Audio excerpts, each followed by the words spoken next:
wenn ich mit diesen Händen den Tisch berühre, ist der Tisch schmutzig.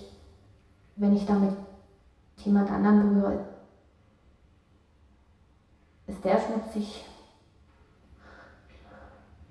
Dieses Schmutzigsein, das hat etwas mit meinem, dass ich mich als Person einfach auch immer wieder mal ablehne oder denke, ich bin böse, weil ich Nein gesagt habe. Also ich habe verschiedene Erinnerungsfetzen. Zum einen sehe ich manchmal eine Hand, die Hand ist sehr groß und dass ich an den Beinen angefasst werde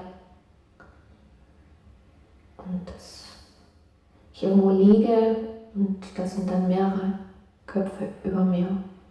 Dann ist es so, als ob das gerade passiert.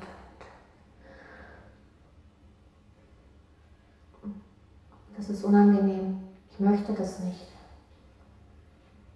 Weil sie etwas tun, was ich nicht will, was eklig ist und weil ich mich nicht wehren kann.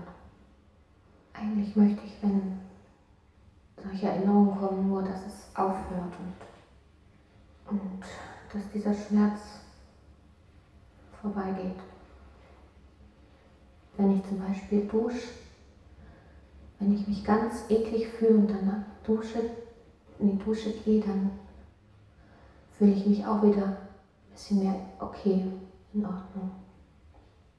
Also es hilft mir bis zu einem gewissen Maß, das zu unterdrücken oder in dem Fall vielleicht auch wegzuwaschen.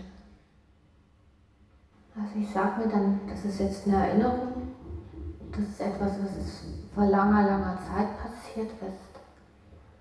Und ich bin nicht mehr das kleine Mädchen.